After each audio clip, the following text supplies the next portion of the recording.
of energy. Oops. Okay, I think we still have the audio sound coming through from our virtual session, just to let Sebastian know. It's been a busy and dynamic week, lots and lots of sessions, but we certainly hope to continue that momentum here this morning as we extend a warm welcome to each one of you this morning as we launch the Global NARS Consortium. My name is Susanna Cartmel. I'm director of a communications company called Ren Media, and we have over 30 years experience in communications for development. And it's lovely to see a few familiar faces here in the audience with us.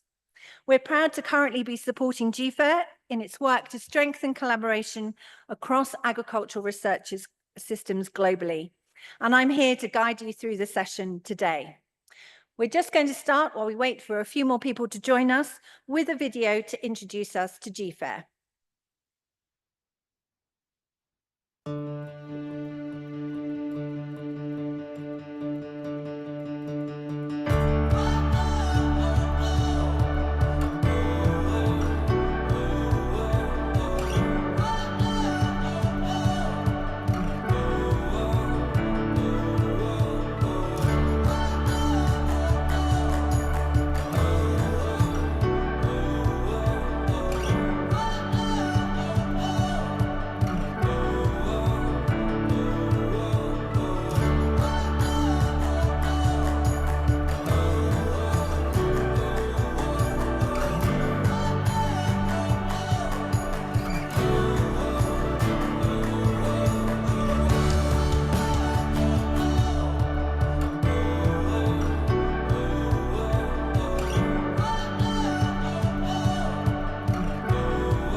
As that video just strongly highlighted, GFAIR is all about building stronger partnerships and ensuring that national agricultural research systems are empowered to lead.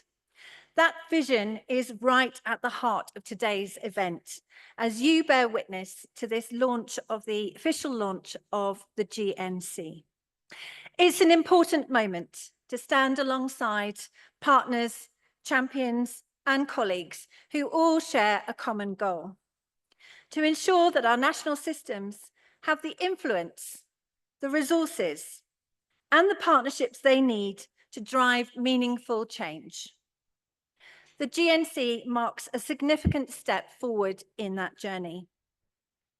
Over the next 90 minutes, we'll explore how the GNC can help to move us from fragmentation to collaboration, from short-term gains to long-term impact.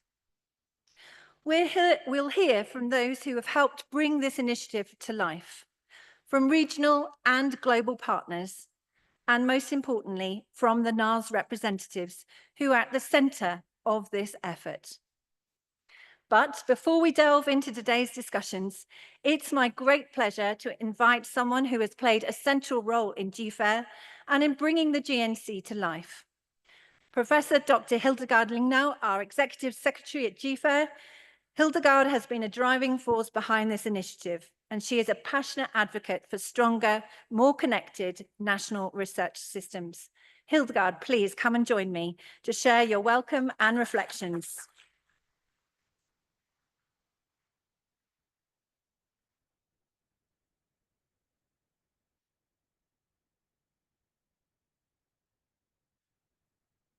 Good morning, everyone. Big thanks to you, Susanna, for your very kind words and for introducing and for facilitating this very important event today. And a very warm welcome to all of you in the room, online. Karibu to Nairobi, to the launch event of the Global NARS Consortium. It's really a great pleasure to be here for this super important event, and we have been working for this for a while, and with many of you in the room today. And I'm so happy to see such a strong representation of key actors who have been with us on this journey from all across the institutional landscapes and the many regions. The most important ones, and I'm very happy to have some of you in the room and many more online, are of course the representatives of the national agricultural research systems, the sub-regional fora, the regional fora, international organizations and funding partners. And today it's is really the important step we are taking with launching this initiative, not just for agricultural research, but for how to come together to better do and implement agricultural research for the future of the agri-food systems and to transform the agri-food system, as we all committed doing so. We know that there are many challenges, and I won't go into the details: climate change, food insecurity, shifting funding landscapes, and the growing urgency to deliver impact. And we have heard that earlier today and in other meetings. So let's let's come together in this initiative to really join forces and to deliver impact where it matters most.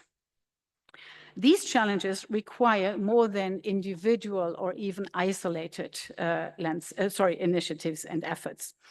They require collaboration to overcome existing fragmentation. They require a new way of working together, especially if we have to face scarcer resources. And that is exactly what this initiative, the Global NARS Consortium, is all about. It brings together science, policy, and action, anchored in national agricultural research systems and strengthened via global partnerships such as the Global Forum on Agricultural Research and Innovation, but with this dedicated initiative, even more so, which has the dedicated objective of bridging the gap between the national agricultural research systems and the international agricultural research we are discussing here and in other places. So the Global NARS Consortium initiative is not just another platform.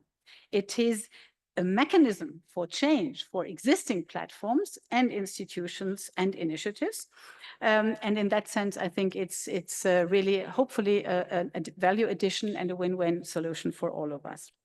Before we now hear more from our partners who have been initiating this, I would like to take a moment to, first of all, recognize some individuals and institutions who have been at the very origin of this initiative, so our founding members. And because you are the founding members, you will be given a golden pin, while all of the others who are hopefully willing to join the initiative today by signing the call to action, and we will hear more about this in a minute, you will get silver pins.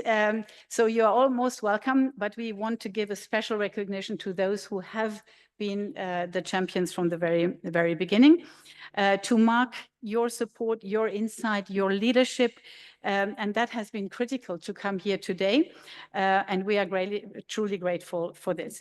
So it's not really made of gold, don't worry, we have scarce resources, it's just a symbolic gesture, and first and foremost, I would like to thank the European Commission, represented by Guy Ford today, the regional fora, who have been the ones who commissioned this initiative, who came up with the idea and commissioned the initiative to GFAIR, which we were happily taking up, to CGIAR, and I will name you individually in a moment, CGIAR representatives, FAO, IFAD, other global partners who have worked alongside us to strengthen national systems in general, but especially in this initiative. And above all, of course, the National Agricultural Research representatives who are here today and online. Not all of them have been able to join in person, who are, of course, central to make this research not only produce research, but also make sure it's being applied, it's implemented, adopted. So that is the only way how we can transform the agri-food system. This initiative starts today. We had a kind of pre-launch together also with farmers organizations at a conference organized by European Commission in Brussels a few weeks ago. But now we are here today for an hour and a half, and Susanna will make sure we get through the busy agenda. We will discuss how to now move from this fantastic vision to action, and how we can use this new platform, bringing many other initiatives together to become a powerful tool for better working together and reinforce and support each other. With these few words, it is now my great honor and real pleasure to be here at the launch event, which I personally see as a real historic opportunity to reach more impact with very few limited resources. Katharina will be so kind to hand a gold pin to the founding members of this initiative. And I will call you by name, and some of you will please then come and stay with us for the first panel. The others will come and be called by Susanna later to join us for more rounds of panels. So first and foremost, I would like to invite the European Commission, DG INPA. Guy Faure is representing them, who have been our earliest supporters with allowing us to start this initiative. Many thanks, Guy. And we will call you to the next panel only because we want to start chronologically with those who started the initiative. But first, second, let me put it correctly, after European Commission, I would like to recognize the CGIAR. Guy, we will call you to the panel in a minute, and not now, in a minute. We will first hear from, because it's a bottom-up initiative, we will first hear it from the NARS and from the regional forum, and then we come to the global level. So sorry, thanks for your patience. But in terms of recognizing, the next organization and individuals I would like to recognize is CGIAR board, the vice board chair in charge of partnerships, Patrick Caron. We would also like to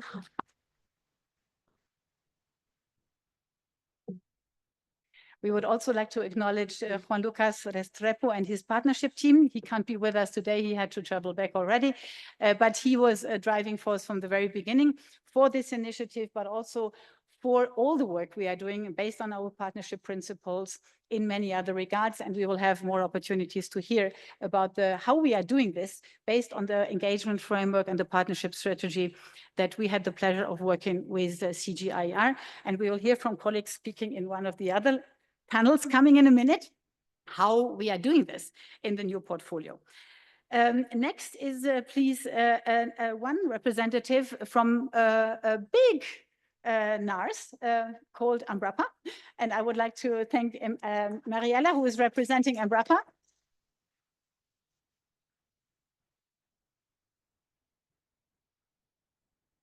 And as I said, this is very much a bottom-up initiative. We directly would like to invite Mariella to stay with us on the first panel to hear from the testimonials from NARS and regional fora, why they came up with this idea and this initiative. And then I would like to ask the regional fora, who officially with the Bangkok Declaration entrusted this initiative to GFAIR.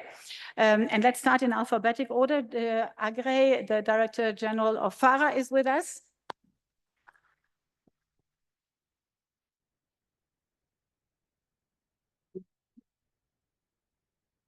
It's alphabetic order of your first names, not of your institutions, I guess. So next one is Dr. Botier Dossov, please, Executive Director of CACARI, Central Asia. To be a bit faster, you have your golden pin already. So just come to the stage. Next would be Professor Dr. Dietrich Dehr from EFAD, European Forum on Agricultural Research and Innovation. I guess you got your pen as well. So we are super efficient, as you see. Then I would like to call Apari. I don't call Ravi, but because he's also our chair, but I call on Manish Rai, please, to join. And he has got his pin, golden pin for Apari as well. Any other regional fora in the room? Our representative from the Arab region, Arinina, had to go home for family urgencies. and Latin America the same. They unfortunately left already, but we will hear testimonials from them that they will join remotely. With this, I think we have the regional fora all on stage. Wonderful. Is anybody else claiming to be a founding member of this initiative? That's the last chance to get a golden pin. Otherwise, we would be more than happy to hand you a silver pin. And with this, I hand back to Susanna and wish all of us a constructive meeting. Sorry? Yeah, of course, we have, I acknowledge the presence of FAO and IFAD, I think, in speaking. Yeah. But do we have them at the panel as well? No, no. No, okay, sorry, that's... Great. Thank you once again to all our founding members. Your leadership and early commitment have really helped the Global NARS Consortium into fruition. To now take us deeper into what the GNC stands for, I would like to ask Ravi to come up to the stage. He is going to explain to us why the GNC represents such a fundamental shift in how agricultural research is led and delivered. Dr. Ravi Ketapal is our chair of GFAIR. Ravi, come up here to the panel, but he's also the extremely dedicated executive secretary of the largest regional forum, PARI, as we've heard just now. Ravi, you can come and take your place here, and you can tell us more about the vision and the mission of the GNC. Thank you.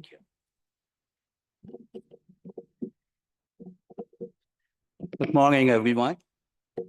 Thanks, Susanna. Thanks, Hildegard. You made life easy for everyone to speak. I think you covered everything. Well, Global NARS Consortium is just not an initiative. It is something which came up after a lot of deliberations internally in GFAIR, after the UN Food System Summit, where we talked of acceleration of agri-food system transformation. So one way was what we do, how we do.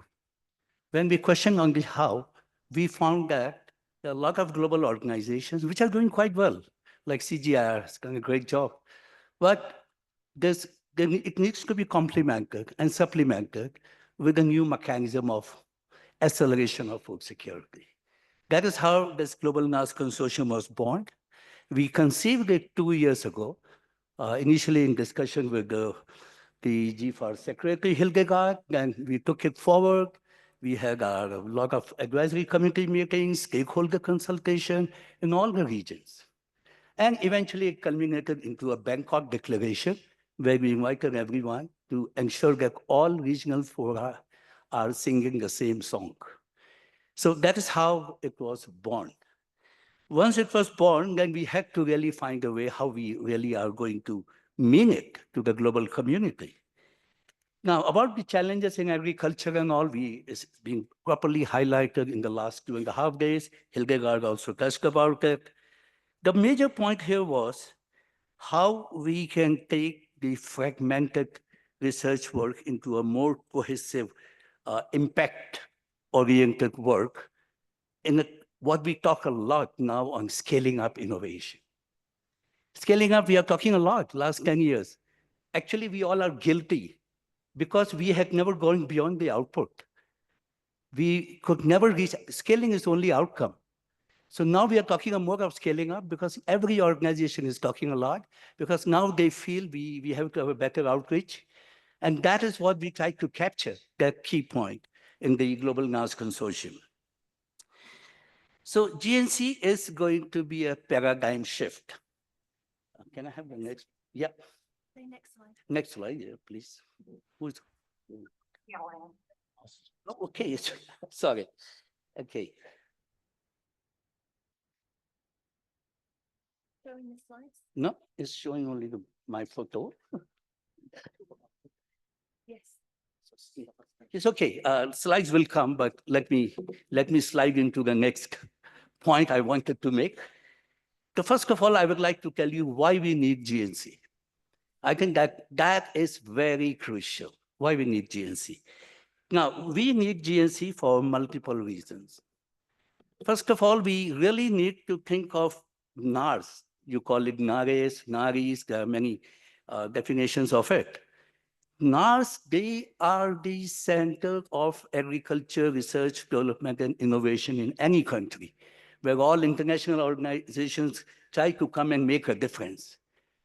NARS is the nucleus of all the policies which are made nationally, which make an impact globally. NARS is the one where all the key innovations, research, development at national level with local context come. NARS is a place where the local capacity development is done. So how can we neglect NARS? The focus on NARS had been there, but in isolated projects, maybe a few programs, but not in a way where you make NARS as the leaders of tomorrow. Leaders come and NARS becomes an implement, but it could never lead. It never became a champion. And once you become a champion, you have a feeling of ownership. And the major problem in the international research thing is, where is the ownership by the NARS? That's a big issue.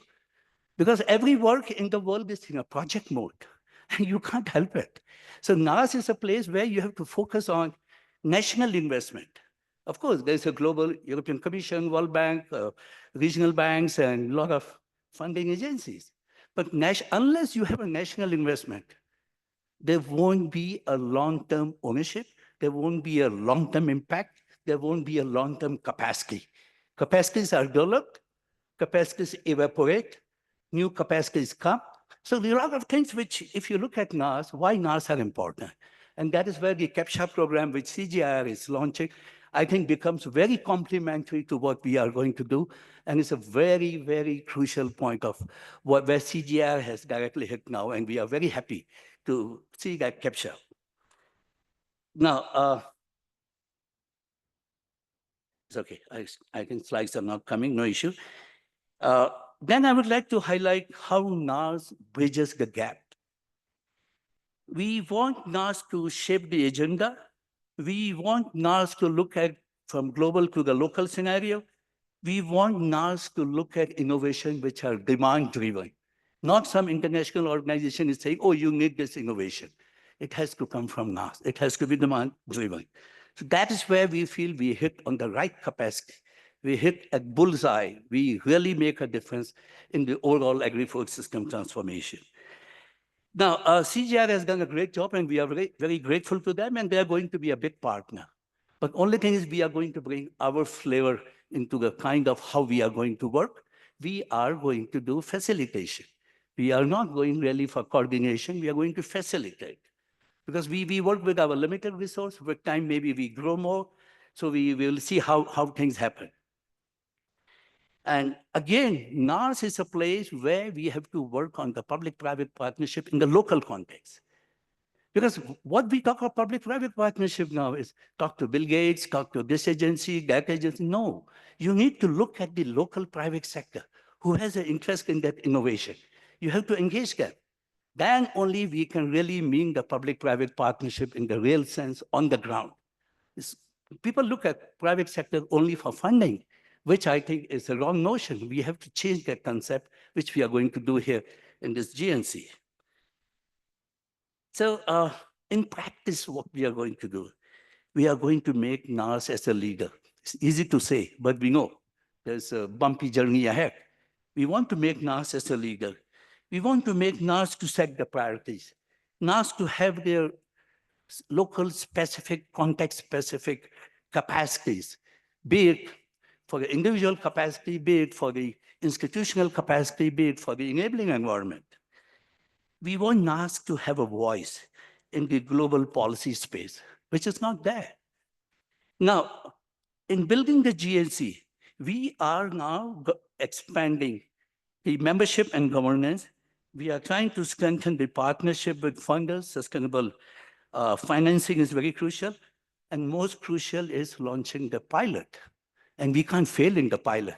You know, if the pilot fails, there is a crash. We all know it.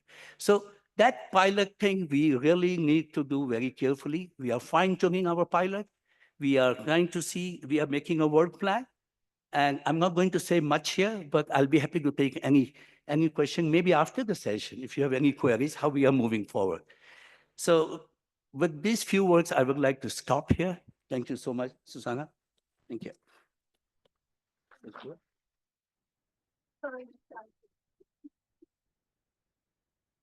Many apologies that Ravi's slides didn't work. There's a bit of a glitch on the technical side, which we're trying to sort out, so please bear with us. As Ravi said, our regional partners are right at the heart of this new approach. So now we're going to hear from them, why they joined the GNC and what it means for their regions. So we'll begin also with APARI, and I'm very pleased to have Manish here. He's head of operations. Manish, you can switch on the mic from your place in a minute. He's also a valued consultant working closely with us at GFAIR. Manish will share why the Asia-Pacific region sees the GNC as a game changer for agricultural research and collaboration. Manish, many thanks for sharing your remarks. Thank you. Yeah, I am Manish Rai, working with APARI as a head of operation, and I'm also supporting GFAIR on this GNC initiative, where we are working on the data of making the database for the NARS. We are working on the categorization of the NARS and doing the survey in the region.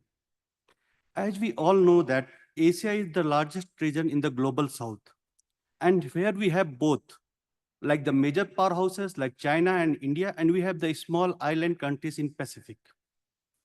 And 90% of the smallholder farmers, they belong to the Asia Pacific region. And here the investment in our region is mainly done by the NARS. If I can give an example of India, though it's a rough figure, the 60% of the funding is coming from the central government. 20% is funding coming from the state government, and 12% is coming from the private sector. So major funding, it's coming from the government. And similarly, if you see the case of Thailand, 50% is coming from the government, 45% is coming from the private sector. The same case in Philippines, Malaysia, and other our regions. So there, the NARS became very important for working and making a collaboration where each NARS can support each other. The second reason we can say, like, out of the global funding, an ASTI report also shows that only 20% funding is coming to our region out of the total global funding. So with this minimum funding, we have to see how we can work more effectively, more efficiently by sharing our resources, by collaborating with each other. And APARI thinks that the GNC here can play a major role, not only by giving a platform where all the National Agriculture Research System can come together, but it will also provide a voice on the global platform, an amplified voice on the global platform, which is not there, because mainly the research agenda are set by the international agencies for the national partners in some projects. And after 3 years, if you want to see, because the NARS comes to us, they are our member, what has happened, where is the follow-up? We don't know. There is some report submitted. We have done the research and the money wasted. There is no follow-up. So under these things, I think it's very important for NARS, this GNC, to be a game changer. And because of allowing communities and countries, regardless of their size, the political conditions, the investment, everyone can come on a one platform, and we can share our limited resources and see, instead of depending upon the global donors or global funding, we can see how we can work with each other and how we can share our resources. And in this initiative, Asia Pacific region is stepping up, and we are working closely with our countries' partners, small and large NARS, so to taking them in GNC and how we can work together. True transformation will only be done when we have the research share adopted, we share the research and innovation, we adopt it and we implement it. And this is the power of GNC which is showing there. Thank you. Thank you, everyone.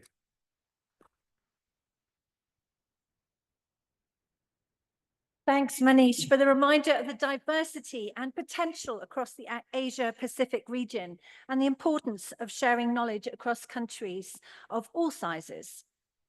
So let's now hear from someone else who's been a great part of this journey. I'm pleased to welcome Dr. Agri Aguma, Executive Director of the Forum for Agricultural Research in Africa, FARA. We were very honoured to have Agri join us in Brussels a few weeks ago at a key EC conference, and we are more than happy to have him here again with us today. Agri, please go ahead with your remarks. Thank you, Suzanne. And thank you all for choosing this session. The question that Suzanne asked me is, why did Farah join the GNC? I'll answer that with a very short story.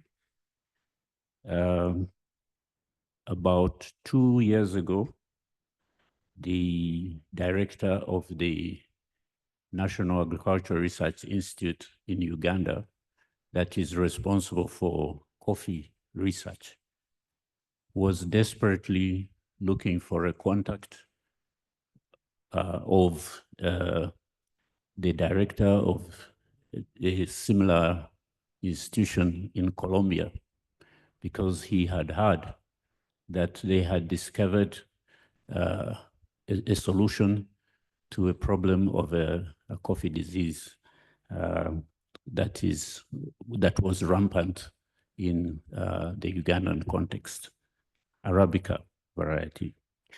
And he couldn't get this, so he reached out to Farah, say, please, can you help get us in touch with these counterparts of ours?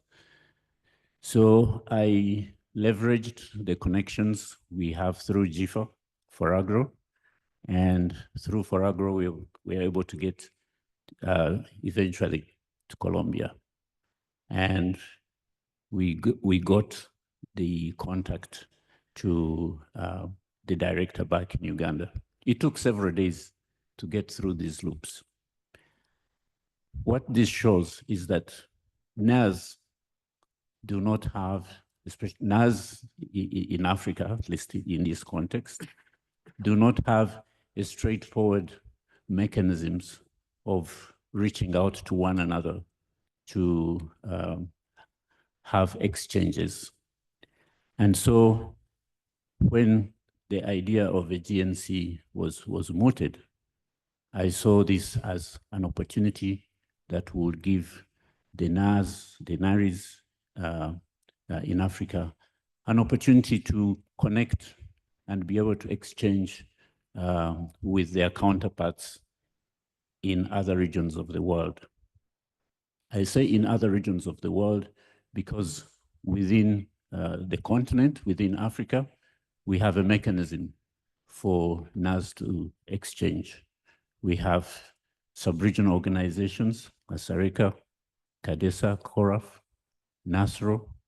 These are platforms, mechanisms where NARS can have joint action, exchange.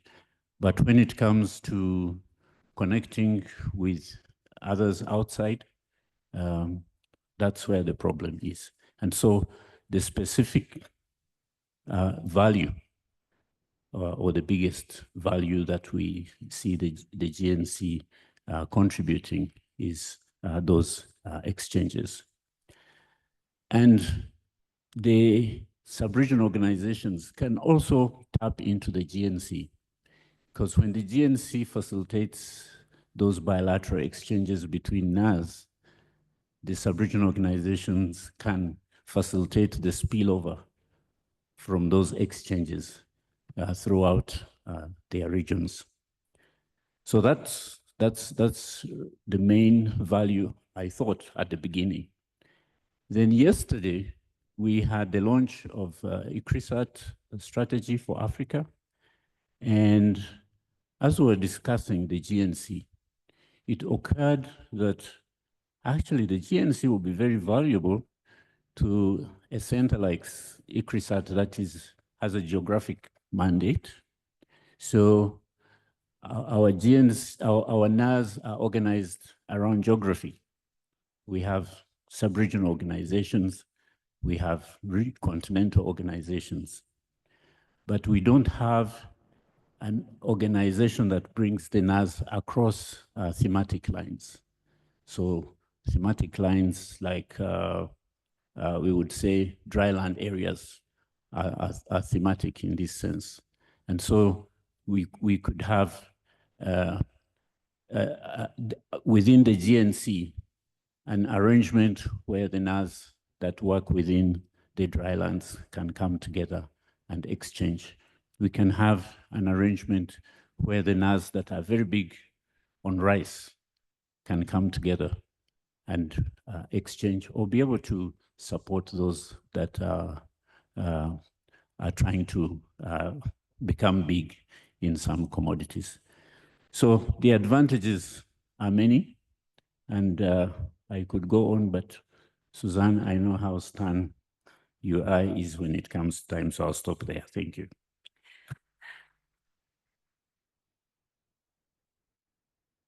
Thank you, Agri, for sharing your remarks and for highlighting both the strengths within Africa, but also the real need for deeper cross-continental collaboration. Now, let's turn to the Latin America and Caribbean region.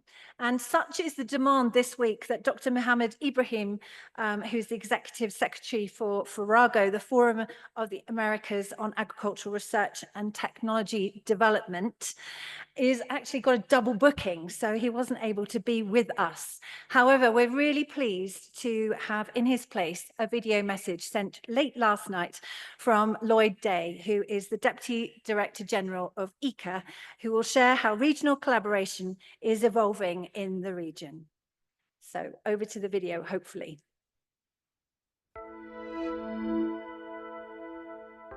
Good morning to all of you gathered in Nairobi for the CGIAR Science Week.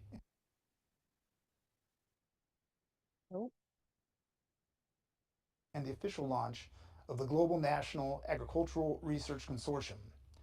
My name is Lloyd Day, and I am the Deputy Director General of ICA, the Inter-American Institute for Cooperation on Agriculture.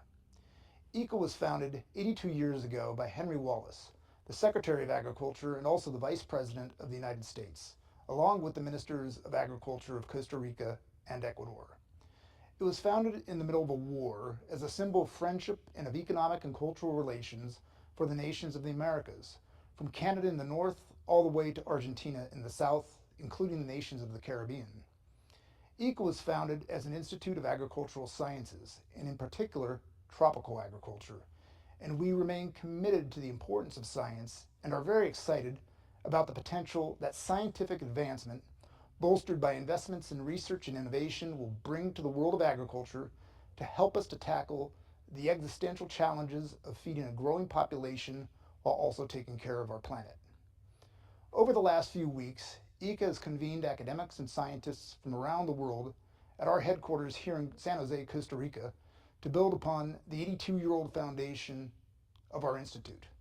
We were honored to have Dr. Hildegard Lignot, your Executive Secretary, add to these important contributions of GFAR to these gatherings.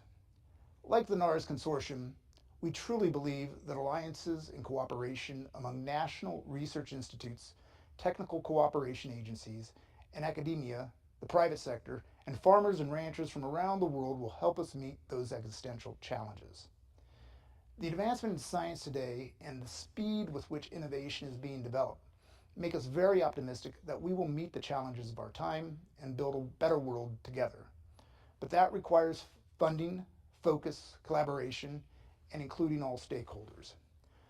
Our Director General, Dr. Manuel Otero, and our Director of Technical Cooperation, Dr. Mohamed Ibrahim, are there in Nairobi with you, but they're in other venues. So I am delighted to convey the greetings from all of us at ICA to all of you at this important event. We are committed to supporting our member states of the Americas to help achieve an even stronger and more prosperous agricultural sector in our region and around the world. We wish you all the very best in your discussions today and look forward to working with you to help our farmers and ranchers have the tools they need to feed the world. Thank you and best wishes.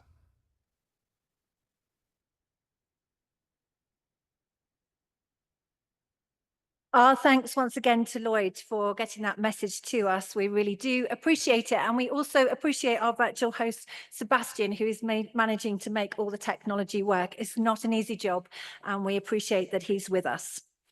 And we are now going to go to another video message, this time from the Near East and North Africa. Dr. Rida Shibli is the Executive Secretary of ARENA, the Association of Agricultural Research Institutions in the North East and North Africa. None of these forums have very sort of snappy titles. They're giving me quite a challenge to read them out. But he's from ARENA, and he's going to share now with us the pressing challenges in his region and how the GNC is helping to turn shared struggles into shared solutions. Morning, everybody.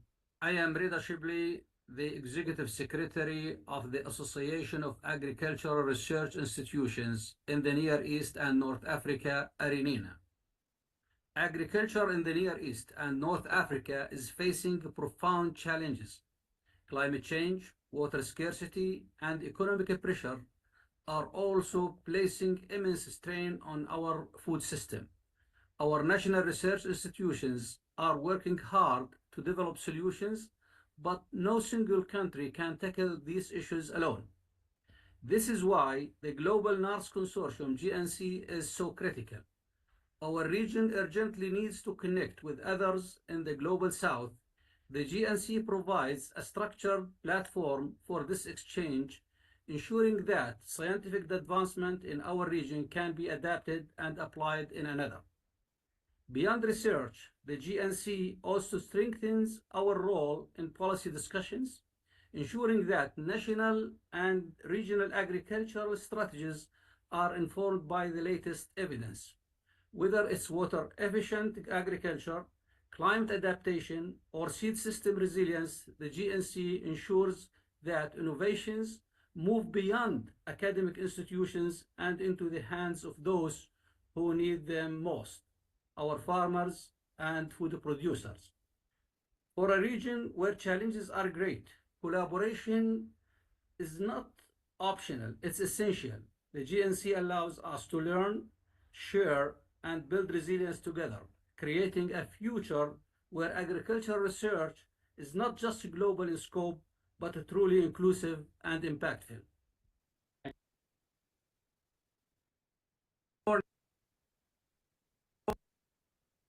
Oops. A few more technical glitches, but our warm thanks to Rida for that powerful reminder that collaboration isn't just helpful in his region, it's essential. Next, we are pleased to turn to Central Asia and the Caucasus, where national research systems face their own unique set of challenges. We're very pleased to welcome Dr. Batir Dosov. He's CEO and Executive Secretary of the Central Asia and the Caucasus Associations of Agricultural Research Institutes, CGIAR. He will share how the GNC is helping to reframe NARS in the region as essential partners in agricultural development. Batir, over to you. Thank you, Susanna. Dear esteemed participants, the Global NARS Consortium is not an invention, but rather a recognition of the global agriculture research as a single ecosystem, which matured at the grassroots level. Likewise, plants grow in different conditions, different climatic, different geographical conditions. National agriculture research systems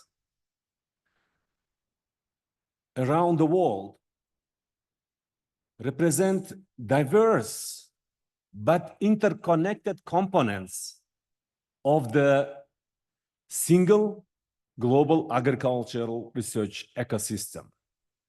Yes, you see the plants, they're sharing the earth, minerals, water, which is single platform.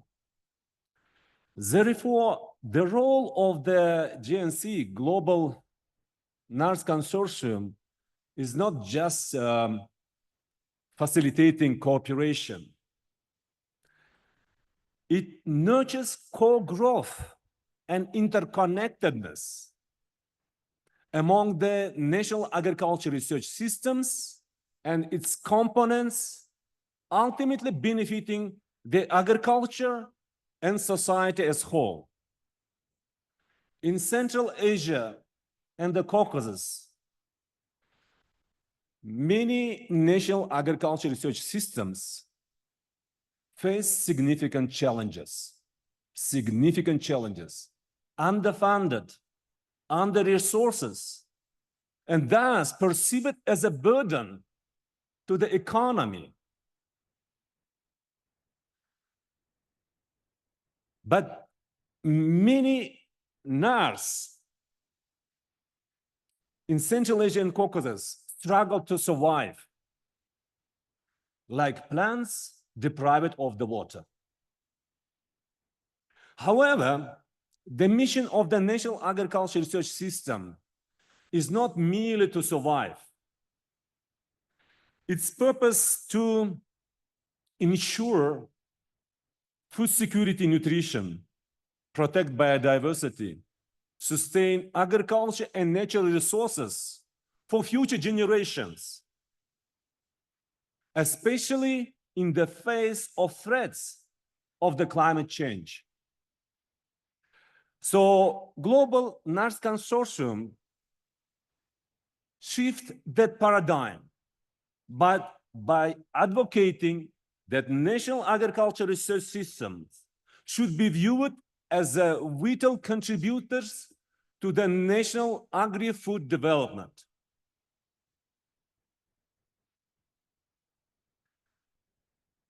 Acting like a fertile soil, the Global NARS Consortium thus enable national agriculture research systems to thrive, to blossom, to grow through the multiple interactions, resource sharing, and collective protection and growth. Thus, it helps turn difficulties into opportunities, ensuring that even under the challenging conditions, national agriculture research systems remain fruitful, impactful, and beneficial for agriculture, for communities in our region and globally. Thank you. Thank you, Botir, for that thoughtful as well as descriptive reflection on the role of NARS as vital contributors and the importance of nurturing a truly interconnected research ecosystem. Next, I'm very pleased to welcome Marilia Regina Nuti. She's Senior Researcher at Embrapa representing Brazil. A warm welcome to you, Marilia. It's nice to have some more female representation on the panel. And she is here to share with us how the GNC aligns with Embrapa's long-standing commitment. Marilia, over to you. Thank you very much. I thank the organizers and good morning to everybody here.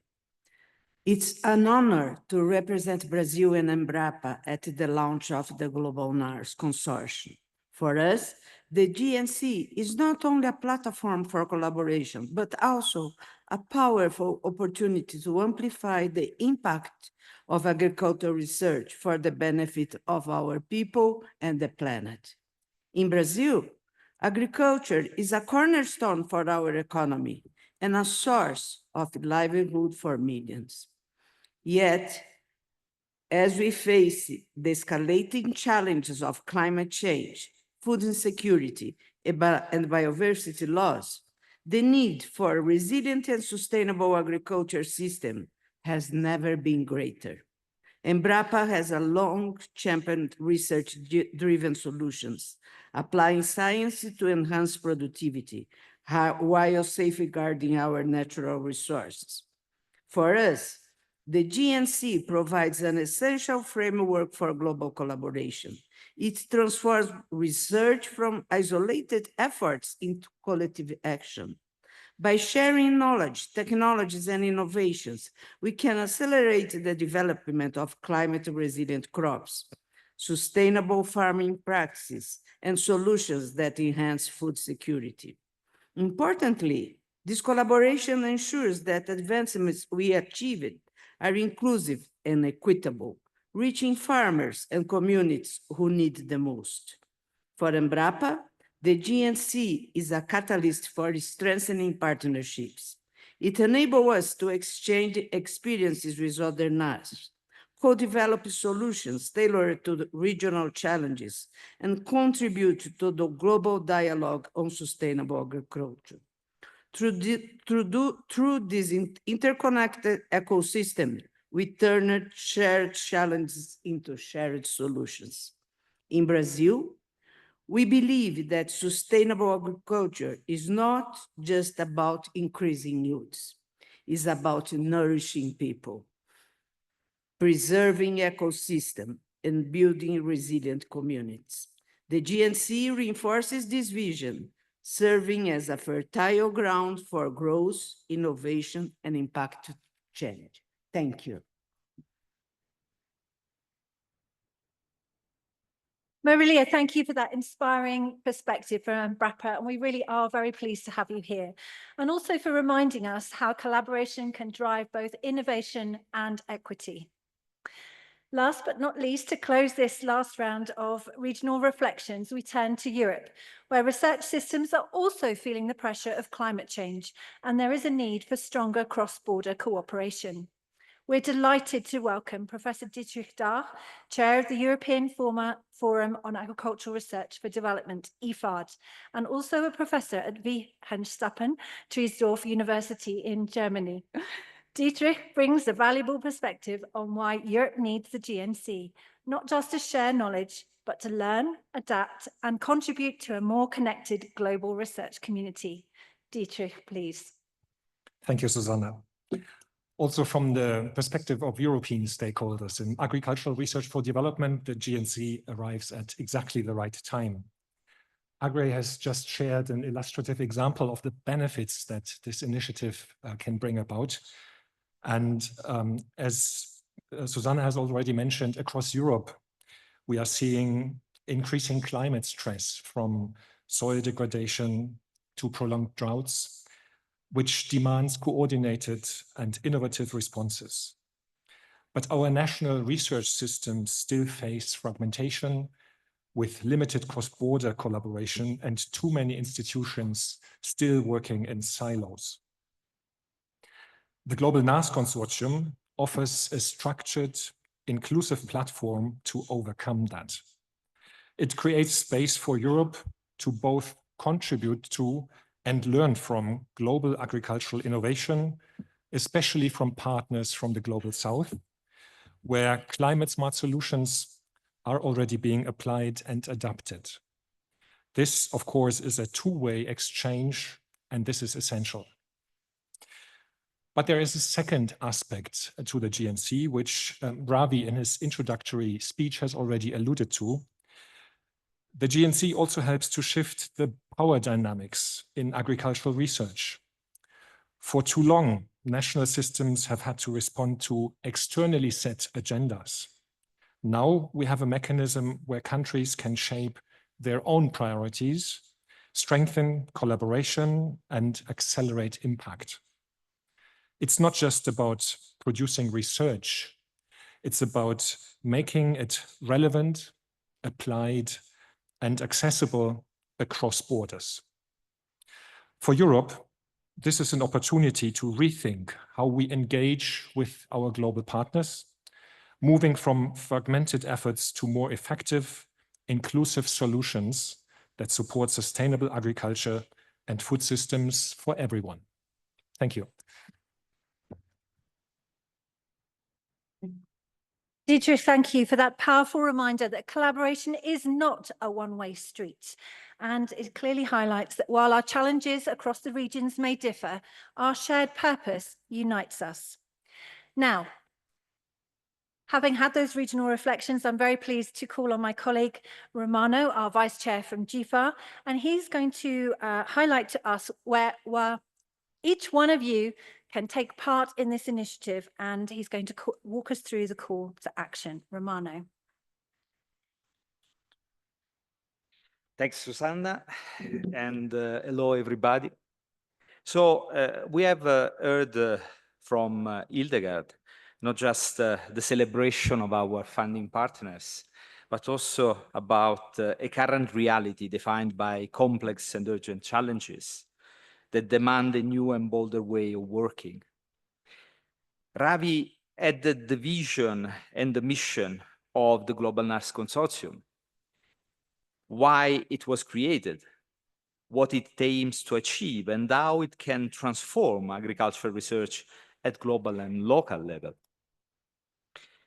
Then the regional fora, as well as one of the largest, NARS, explained why they choose to join the Global NARS Consortium and what this initiative means to them. So overall, the message of all these ambassadors is that Global NARS Consortium is not just another network, it's a way of working together. A way grounded in trust, equity, shared leadership that recognize the role of NARS as engine of transformation. So it's now the time to go ahead and to find the next ambassadors. And I hope that the next ambassadors are here in this room. And this is, in other terms, our call to action. A personal and an institutional commitment to changing how we collaborate in agricultural research, to address climate change, food insecurity, resource scarcity, and to share strategies, genuine partnerships, and solutions that can last. So the call to action, again, is not just a document to sign, but is a commitment to building lasting and equitable alliances, ensuring that research can respond to the needs of a number of stakeholders in the field, but also ensuring that our scientists can be mentored by these actors in the field, like farmers, to be able to understand exactly the needs. And clearly, it's a way also to ensure that we are even better in mobilizing resources. Now, a very good news, and we may need to... Next slide, please. So a very good news is that during our meeting in Brussels, we saw that all this is already happening. And we can see in the slide that many institutions, especially from the Global South, signed the call to action and are making their commitments, real commitments.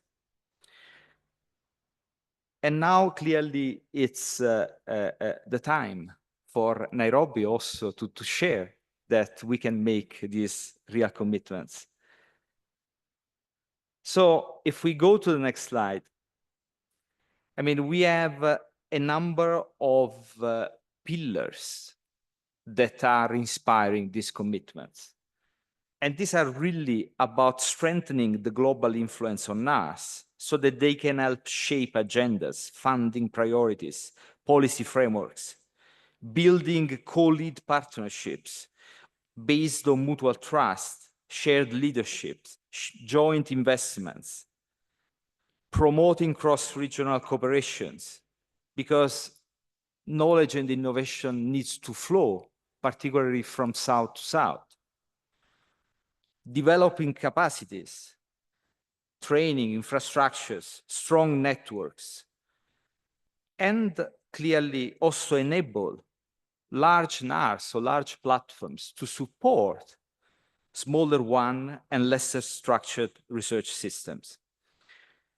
And finally, advocating for science-based policies, because research have to really be constantly updated, policy needs to be constantly updated by research and grounded in the latest evidence. So the next slide, you will find some very simple way to join our call to action. Actually, really to favor you to join the call to action we have distributed on your desks.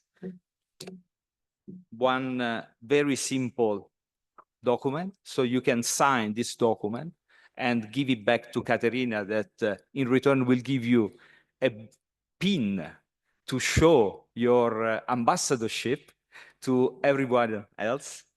But you can also find the same document on our website, and you see the link at the bottom of the slide.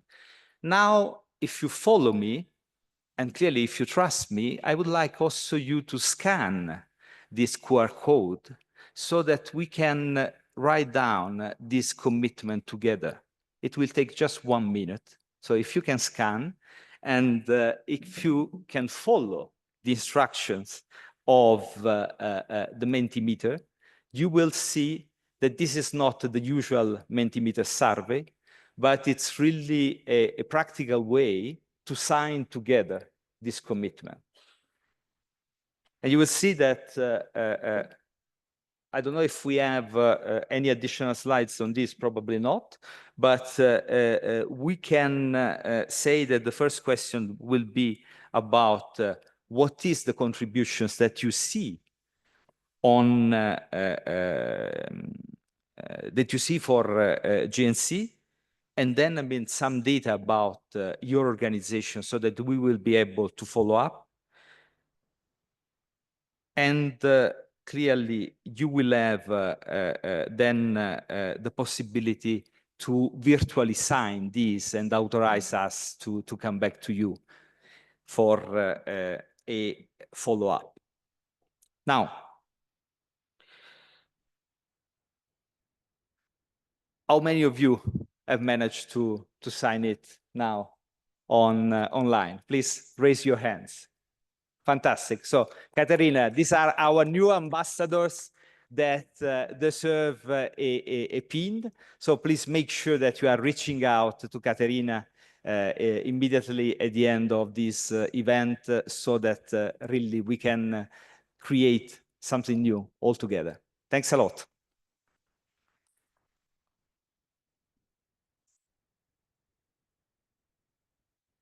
Thank you so much, Romano, for that clear and compelling call to action and for that timely reminder that this is our shared moment to act. You each have a call to action on your desk, and you have been given the QR code also on the screen. So you each have an opportunity to contribute to this collective action. And if you have questions, you also have postcards on your desks in front of you. So please do use them to write down your questions as well as your comments. We really do want to hear from you, and we'll collect those in at the end. So thank you, Romano, for carrying the energy forward. And now we want to hear from more of our partners, how the GNC is already enabling stronger and more strategic collaboration across the global research landscape. To help us explore this in practice, I would like to ask Bish Das and Charles Kleineman, who will share how the GNC is not just complementary, but essential to delivering on the CGIAR's mission. Before we welcome them, I'd like to ask our regional panelists to please go back to their seats, and for our next set of panelists to come and take their seats at the front here. So Guy and others, Carlo, if you'd like to come and sit on the chairs. Arsen also here. So to start this conversation, if you come up and you can stand at the podium. Start this conversation, I'm very pleased to welcome Bish. He's much in demand and he's probably going to have to race off straight away to another session. And we're sorry if we've delayed you. Bish is the Transform Lead for the CGIAR Accelerated Breeding Initiative. So Bish, with no further delay, over to you. Please just say next slide when you want. Okay. All right. Thank you very much, Susanna. And yeah, it's a real pleasure to be here. So as Susanna said, my name is Bish. That's the easier version. The long version, Biswanath Das. I lead the Enable area of work. So it's part of the Breeding for Tomorrow Science program. And Enable is focused on strengthening breeding and seed system delivery partnerships. So I'm going to talk a little bit about the efforts we've made in that area and how we've interacted and relied on support from GFAIR as we've sought to strengthen partnerships over the last 3 years. Next slide, please. So just to put it in context for those of you who are not too familiar with Breeding for Tomorrow and all these acronyms that are running around this week as we launch the portfolio, Breeding for Tomorrow is one of the 8 science program areas within the new CGIAR portfolio, and it is where all the crop improvement, breeding, and seed delivery is housed. The mission is ambitious, but fairly straightforward, and it's to ensure farmers have access to improved crop varieties that are climate resilient, market preferred, and nutritious. Next slide, please. So Breeding for Tomorrow has 5 areas of work, and they're organized in a functional way. So I'm not going to go into the details of them, but essentially we have an area of work looking at market intelligence. There's an area of work that's looking at the actual breeding and the technologies that are needed. And then there's an area of work that looks at the delivery of the technologies to the farmers. And what I want to emphasize here is the blue bar at the bottom, and that's Enable, and that's the area of work that I'm involved in. And it's cross-cutting because a key focus of Enable is strengthening partnerships. And we recognize within Breeding for Tomorrow that partnerships is at the core of all aspects of the breeding continuum. So from gathering market intelligence to actually doing the breeding, and then obviously finally delivering the products to farmers, partnerships is key for that. So there is really no alternative to partnerships. I think we all acknowledge that. We acknowledge it very strongly in Breeding for Tomorrow. The challenges we face are immense. They've already been alluded to extensively. Our resources are limited. So there is no alternative to partnerships. Taking it to another level, institutes have their own individual mandates. So the CGIAR, for instance, does not have a mandate to commercialize varieties. So we need to partner with other players who can do that, and our strongest partners happen to be the national systems. The efforts of past collaboration were very well acknowledged in this key paper that came out last year by Fugli and Echeverria, where they outlined the comparative advantage that national partners have, and Ravi alluded to it as well. But also the benefits that have accrued from the CGIAR NARS partnerships, which are estimated at over $40 billion annually. Next slide, please. So as we launched what was the previous version of Breeding for Tomorrow, Genetic Innovations, the CGIAR took a bold step to try and understand how we can further improve partnerships. So we acknowledge that partnerships was crucial to everything that we were doing in breeding and seed delivery. But in the spirit of continuous improvement, are there opportunities for us to further improve partnerships? And this is where we relied very heavily on the partnership principles developed by GFAIR to help guide us as we had these discussions with various countries and regional organizations. So we had extensive discussions over 25 countries, mostly in Africa, but also in South Asia. And what came out of these discussions was a very strong recognition that for us as the CGIAR, there still is a very important role for the CGIAR to play in regional crop improvement. And indeed, if the CGIAR did not exist today, we would have to invent it. We need an organization that coordinates agricultural research on a regional and global level. But what we also learned, next slide, please, is there is quite a lot of scope for improvement. So again, following the GFAIR partnership principles, we were able to identify 8 core areas for partnership improvement that we are now totally focused on addressing and moving forward with. And the GFAIR partnership principles were critical to that, to guiding us. Partnerships can be a very abstract thing to think about and talk about, and these principles gave us something tangible to work with. We're particularly grateful to Hildegard, who personally attended some of these meetings and helped facilitate the sessions and bring consensus between the NARS and the CGIAR so that we could agree on priorities and the way forward and document them in formalized aid memoirs. And that is what is guiding us as we move forward. So I think everyone has mentioned there's a very opportune time now to launch the GNC, and we totally agree with that. A lot of the efforts we've made have been focused on breeding in Africa, and we see the GNC as a strong collaborator and a strong partner to transfer a lot of those best practices to other parts of the world, to South Asia and to Latin America. We also hear a very strong ask from a lot of our national partners for increased South-South collaboration. And again, our capacity within the CG is limited sometimes to do a lot of these things. So again, we really want to work closely with the GNC and GFAR to make that a reality and promote much stronger South-South collaboration. So with that, I'd like to thank you again for the opportunity to share some of our experiences and how we hope to work with GNC. And I wish you all the success as you launch this very exciting and valuable journey. So thank you very much.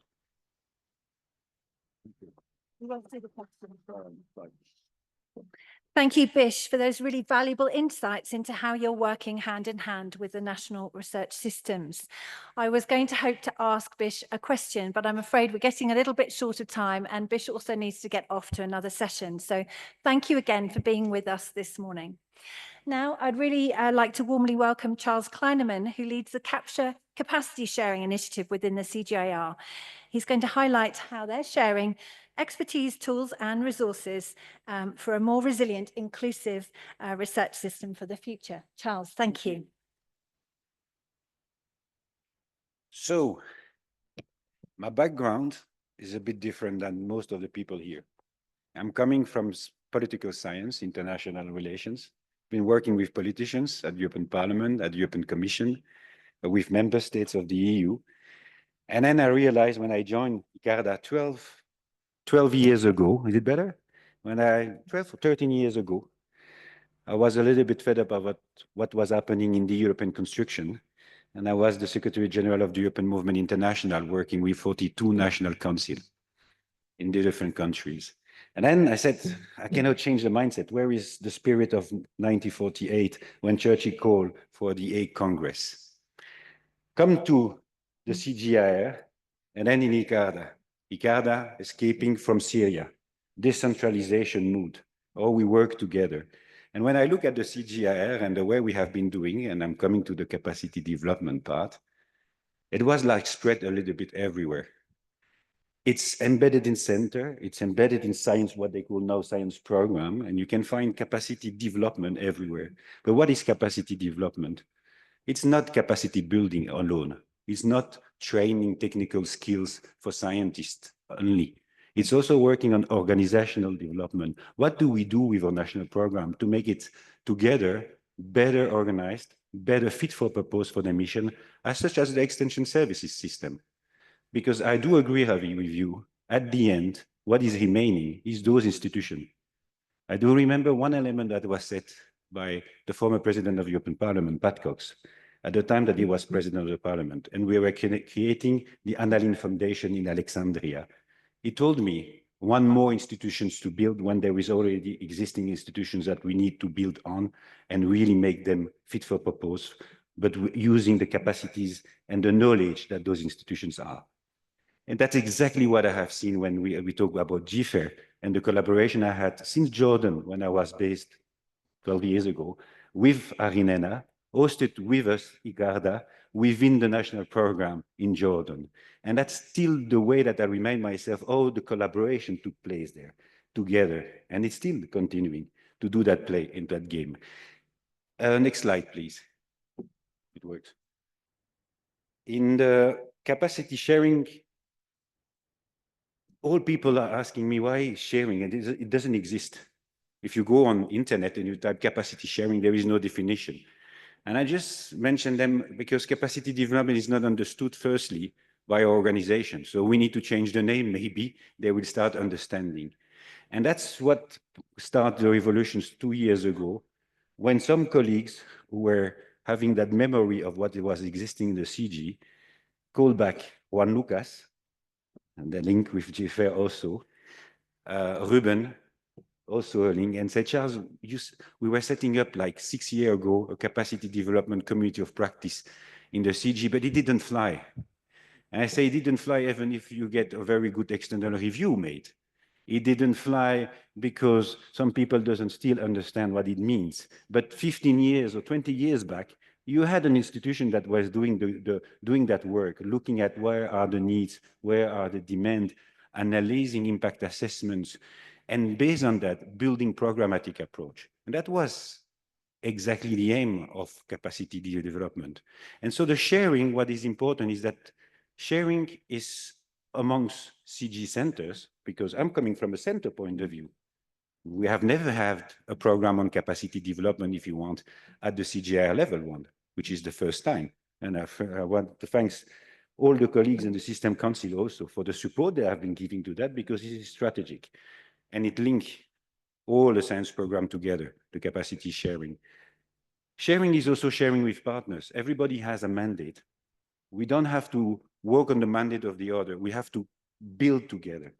And that's where I see the comparative advantage with GFAIR, for example, because I need to work with GFAIR, the regional fora, then the national program, as we are doing also as a CG center, to organize strategically what are the needs, prioritization them in the capacity development framework, and then step by step build those capacities. But when I talk about building human resource capacities, for example, it's not only the technical, as I was mentioning. Yes, technical is important, but how you bring the soft skills back in, all the career pathway with the different element of your career pathway, you will be strong enough to understand the different element that will come to your mid-career professional program, for example, where you need management skill, where you need communication skill, when you need human resource capacities needs.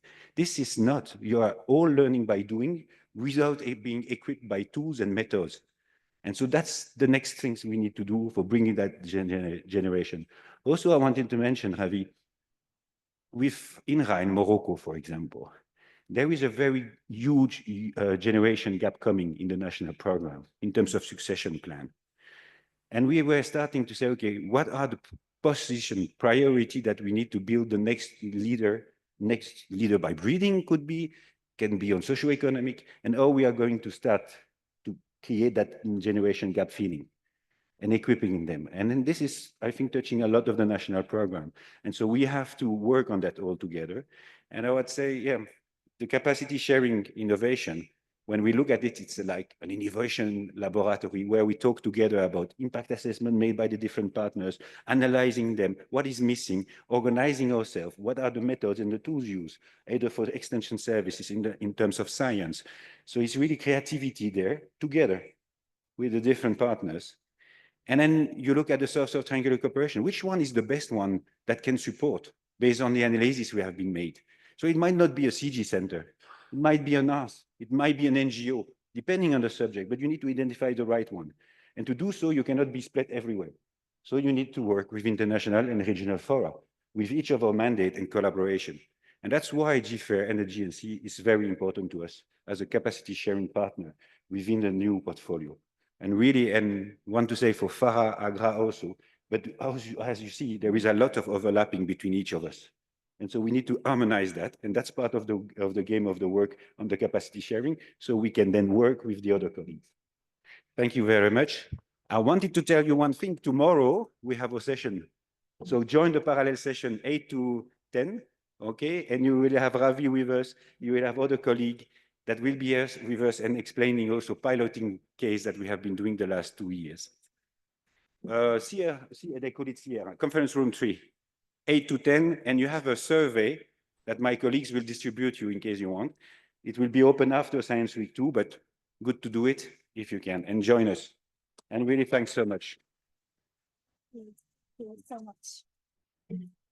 Thank you, Charles. That was really very insightful to hear about what genuine capacity sharing looks like in practice, or should look like in practice, and what still needs to be done. Again, I would love to have asked another question, but we really do need to move forward. So I'm going to change positions and come down and join the panel.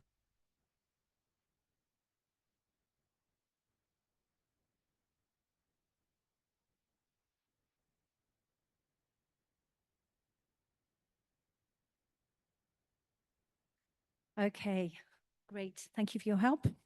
I have here, I'm very pleased to welcome one of our NARS champions. We had hoped to have 2 or 3 here, but for various reasons, due to ill health or other things, they haven't been able to join us this week. But we are so pleased to have Arsen, who is from Kazakhstan, Arsen Karimbekov. He's head of the Kazakhstan Organic Producers Union.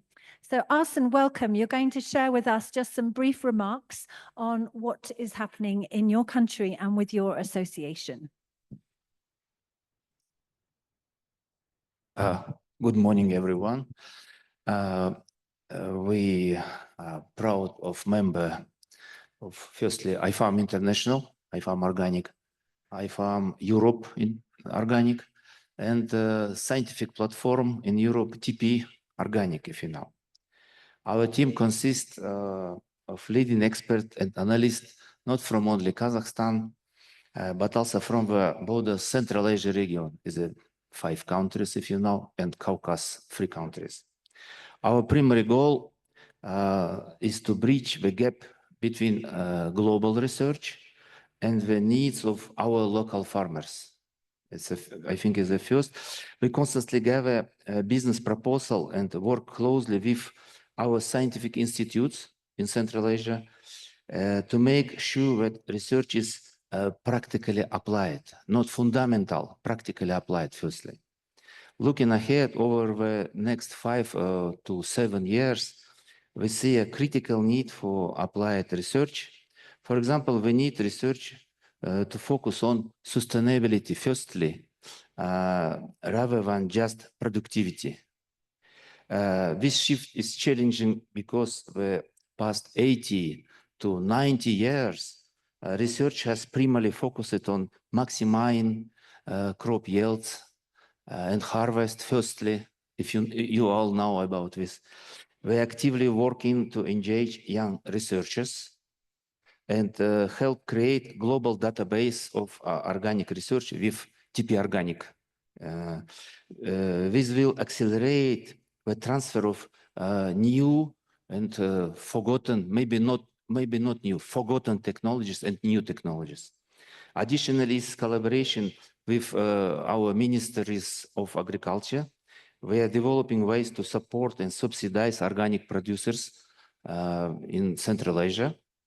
For us, the practical application of science is key. It's what drives our work every day. Thank you.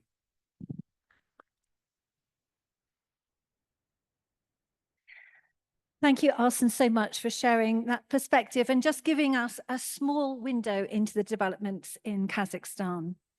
So this morning we've heard a lot about the realities on the ground, the challenges, the successes, and the impact of research when it meets the needs of farmers and communities.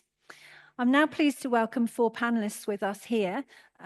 We are unfortunately running quite short of time, but we've asked them to come and join us to provide their responses on what they've heard this morning, not just from Arsen, but also from our regional executive secretaries and other panelists. We'd like to hear from you. We've heard very many positive comments about the GNC and how people, can collaborate and share resources and knowledge. But, we now got to move forward into action.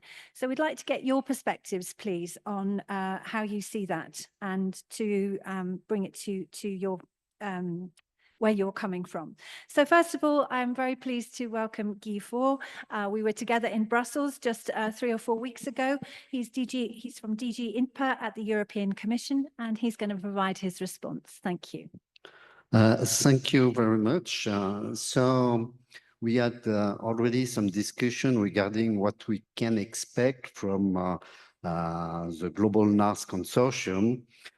First, I heard from Agre and other panelists, there is a real need, willingness to strengthen exchanges between regions, between regional fora, but also between national NARS in different regions.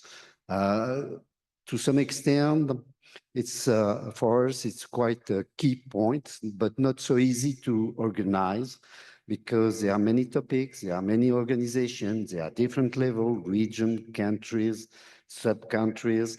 And so there is a challenge to organize this type of exchanges to be fruitful and to maybe prioritize the topics which can be really addressed with the Global NARS Consortium. So really you need to work together to be sure we can identify the relevant question. The second, for us, from our point of view, the Global NARS Consortium should be a mean to have a structured dialogue with the CGIAR. Charles mentioned that we intended to do that many years ago, and it not really happened for different reasons. So we really hope that this Global NARS Consortium will be able to really contribute to structured dialogue with the CGIAR.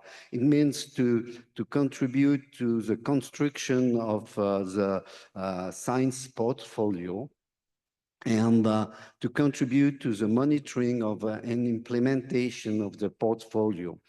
I think what Agre mentioned just at the beginning with the agreement between CGIAR and FARA is one example where we can make use of the Global NARS Consortium to better organize this dialogue, to be sure there is a fair dialogue and with fair dialogue to be sure that the voice of the NARS are really heard. In this case, I think we also, when we talk about NARS, we want to be sure that we also take into account farmers' organization, private sector, and not only research organization in national, in countries. For sure, it's a key point, national organizations, research organization, but to which extent we are also able to take on board farmers' organization. You mentioned in Brussels this discussion with farmers' organization, but still there is a need to structure the discussion and to be sure we are on board. The last point, we really want to have a concrete roadmap to structure this dialogue between CGIAR and the Global NARS Consortium to identify key topics to be addressed, but also to be able to go through all the research portfolio to identify key elements, key points to be analyzed. We had this example with breeding for tomorrow, but it's an example. We would like to have that for all the science program, not just for one, but it's a beginning, so good start. And just last point, as we developed our Desideria Plus initiative, so it's a research innovation intervention funded by the EU Commission in Africa. We work with FARA on this and with other actors. We really want to support research innovation to support food system transition based on agroecological approaches. So we are really interested with this type of dialogue for different topics. We talk about breeding, but also for addressing topics such agroecological approaches by sharing experiences and getting some concrete points of actions to be put in place with the stakeholders. Great. Thank you, Guy. That's really helpful. And I think that's a good point to come across to Patrick, who's here with us. He's a long-term friend of GFAR and the GNC.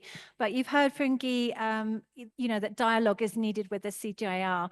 So I'd just like to hand over to you to respond to what you've heard this morning and perhaps more particularly on that comment. Well, thank you very much, Susanna, and good morning to all. I understood I have a chance after to say how much I'm excited to, on behalf of CGIAR, to be here today. So I will much focus on what I've heard and comments on what I've heard. And after 3 days of this science conference, I'm looking at CGIAR Science Week.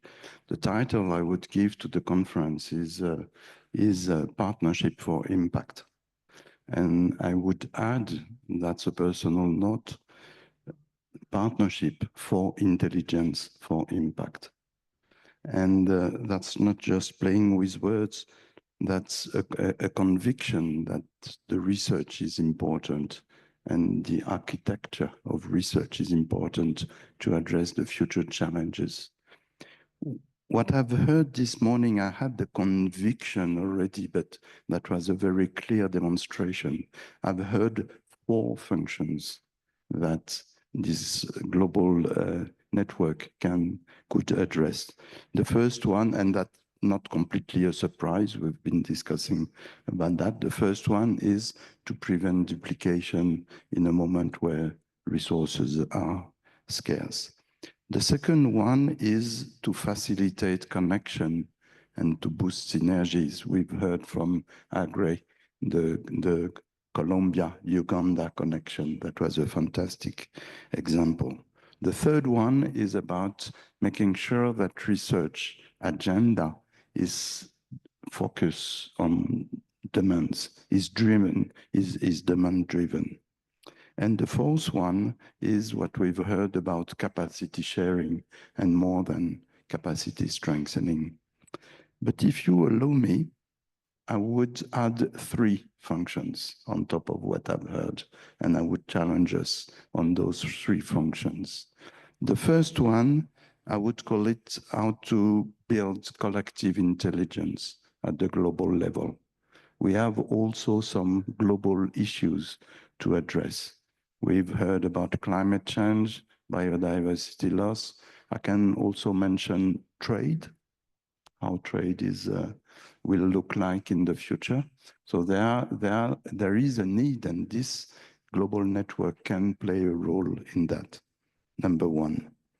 Number 2 is how to play a role in science diplomacy and how to bring voices and how to shape the agenda, not only for political negotiation, but also for making the political agenda. I've given some examples just before. The number 3, the last one function I would add, and I would be a bit provocative, is how to move away from just scaling up. It's much more than scaling up. It's much more than just replicating success stories, not only because we know that there are huge limits to replication, if not impossible, but also because we know that we have to act at all levels, locally, nationally, globally, if we really want to engage in a transformation. So what we are talking about, and somehow Botir and Dietrich alluded to that, is not just a network, it's not just, sorry for that, a movement. It's the architecture of the system of agricultural research at the worldwide level, looking at subsidiarity, but looking also at the global dimension of it. So it's just a fantastic opportunity. Agre has said it very well in his quote. It is about bringing together local innovation and global challenges. And we have to think about an intellectual and political architecture to do that. This is what we are talking about at that moment. And I'm very happy that we've heard not only sub-regional organization, which is great, but also national institutes como a Embrapa, que juntos a aquella initiative. And it's just the seed of something that we have to build upon. Patrick, thank you very much for those key points and for giving us some direction and further food for thought and discussion. I'd like now to come to Carlo. I'm sorry, we are running over, so we will have to keep the comments quite sort of brief because we have another session coming in here. But Carlo, we're very pleased to have you here with us. Carlo is Research Director for the Biodiversity, Food and Agriculture, and is also lead for the CGIAR Nature Positive Solutions Initiative. Carlo, please share your comments on this morning. Yeah, thank you very much. Indeed, and I would like to reflect a little bit also on what Guy mentioned, because indeed breeding for tomorrow is one. And I would like to bring maybe a little bit as a scientist, a principal scientist in my organization, the Alliance of Biodiversity International and CIAT, and a little bit narrowing down on what the collaboration should entail. And I start from an example of work that I did in collaboration with GFAIR and a number of Farah, Pari, Arinena, in developing a manifesto on forgotten crops. Because I think that was a super relevant participatory piece of work that involved a number of organizations. So it was a bottom-up document that resulted in a global manifesto, which was then translated into regional manifesto, and saw the contribution of a number of organizations, farmers, private sector, etc., to shape it. And what I'm trying to say is that if we all agree that we have the challenges that agriculture is facing, we need to transform. We heard from the initial video. What does this entail?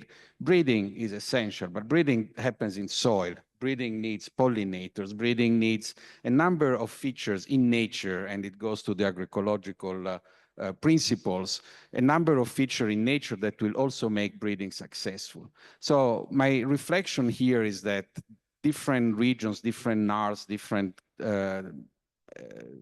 partners of this initiative should reflect a little bit on how we can structure the research. And if we think that the contribution of the farmers is important, we need to improve the way we work with the farmers, the way we reflect on their needs. And if we think that we need more sustainability and more trees to tackle climate change, we need to think how this can be brought in production system in ways that benefits the livelihood of the people. So we need thinking of how we can do more system research that address the people and the planet needs.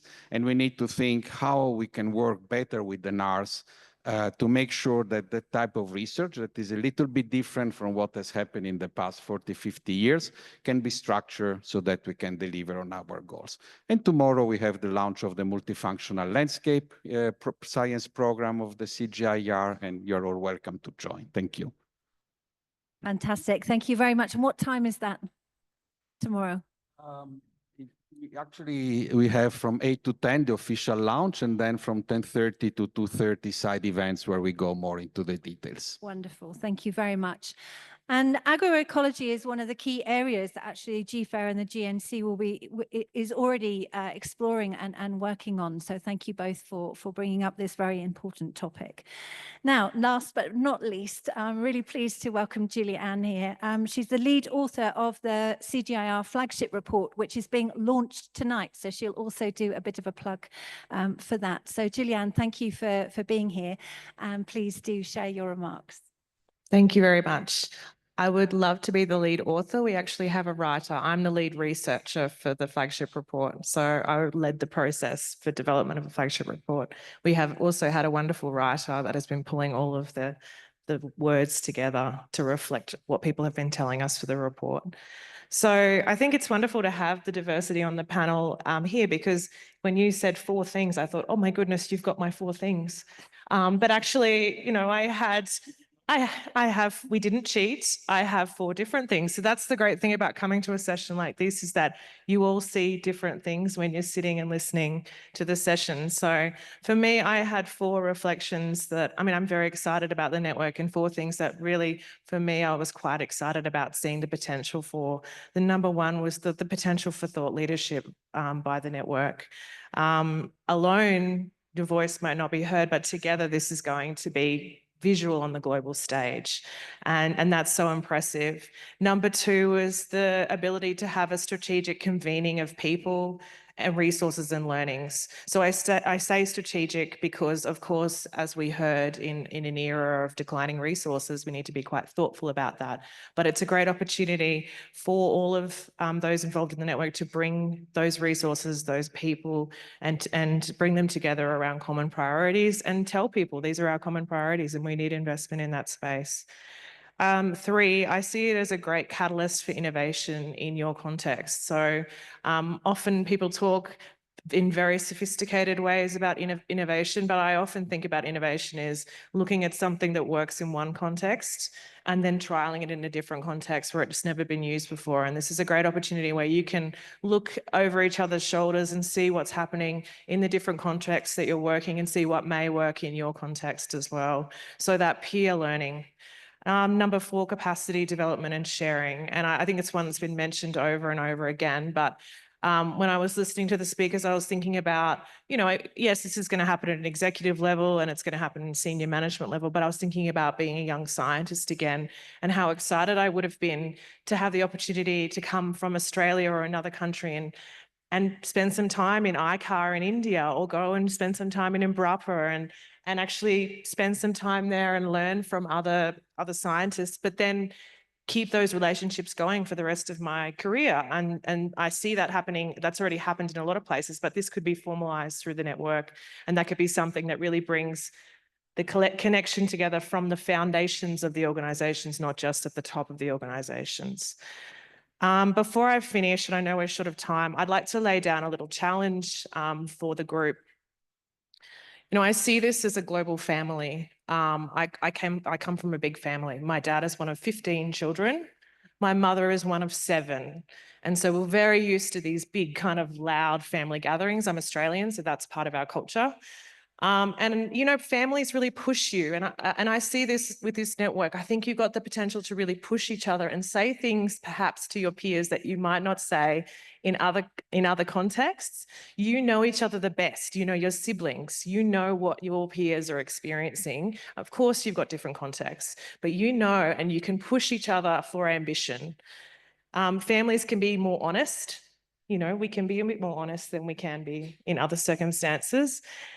But they can be lovingly critical, but they'll stand by you like nobody else will stand by you. And I think this is the case with this network. I think, yes, you can push each other for ambition, but I think you're going to be there and through some tough times that I think we've got on the horizon and we're already starting to experience, this is the time to come together, stand together as a family and push each other like no one else for collective success. Thank you. Oh, and our session is this afternoon. We're launching CGIAR's flagship report, which is a decision-making guide. What's a guide for decision makers to navigate food system science. And it looks across the whole of CGIAR's portfolio and presents the science in a way that decision makers can engage with. It's 6:30 in room 11 at the top. I'm a bit disorientated, at the top of one of the buildings here. Thank you. Great. Thank you very much. And I really, really like that analogy of the family, because that's exactly what we should be. Now, we are really up on time. So thank you for your patience. It's been really wonderful to have everyone here. Don't forget your calls of action on your desk. Ravi, you're going to have to come and give one very brief statement along with Patrick to thank everybody for being here this morning.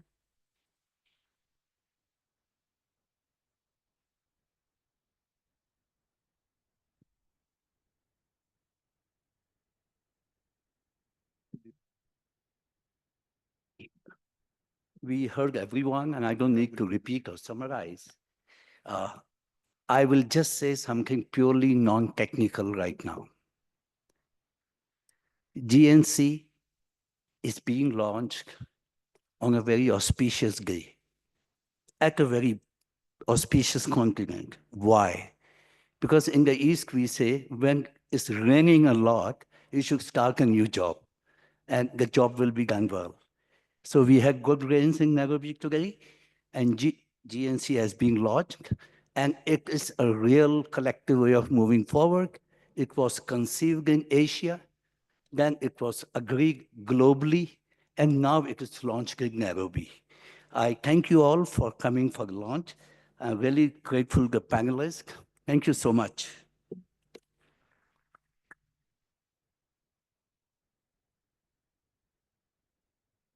Well, thank you very much. And thank you to GFAIR for this fantastic celebration. We have a lot to celebrate today, not just because I became a golden boy, but and not only because we are celebrating a wedding, as I said in Brussels during the fiançailles, but yes, there is much to celebrate. The main issue for me is that we went through a very long history. GFAR, before GFAIR, has been created in the 90s. And in fact, there was already the seed of what we are discussing. And it looks like after growing, we are lending, we are collecting the fruits and harvesting the fruit now.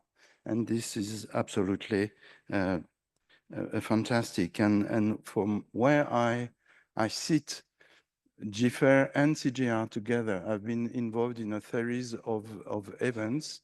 I'm thinking about the Global Conference on Agricultural Research for Development, the 3 conference. I'm thinking about the G20 meeting that in 2011 tried to begin thinking about what could be this architecture for a global system for agricultural research.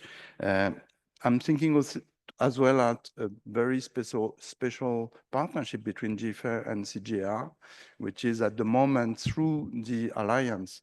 CGIAR is hosting the secretariat of GFAIR. Well, I said why I'm excited about the content, but then let me just say a few words of what I'm excited from a CGIAR point of view on behalf of CGIAR. You probably notice that we are no longer in the 20th century. CGIAR has been created in the 20th century, where the main objective was to cope with some deficiencies or incapacity in some countries to deal with agricultural research. We have completely moved to the 21st century. This is no longer the situation at the moment. And that was very well highlighted in the high-level advisory panel of the CGIAR. And we talk about MBRAPA before. We have very strong national institutes. And the role of CGIAR, it has to change completely. So it began with a very nice document, which is called the engagement framework, about the way to engage in partnership differently than in the past, but we also are engaging in renewing a partnership strategy. Some call it decolonizing science or reviewing the science at the global level. This is what we are looking at to mean that we are looking now at also custodian of public goods, production of public goods, science diplomacy, frontier science, very differently. So in a nutshell, I'm very happy on behalf of CGIAR to endorse what we are talking about, to support what we are talking about, to encourage what we are talking about. CGIAR will participate and contribute in this fantastic design of an international and worldwide architecture for agricultural research. And I'm calling or encouraging all of you to become champion, not just ambassadors, actors of this system. Thank you. Thank you very, very much, Patrick. And my sincere apologies that we've overrun, and particularly to the next session. So thank you all for being here, and thank you to our panelists. We've had a very fruitful discussion today, and I wish you all the best with the rest of your week. Thank you.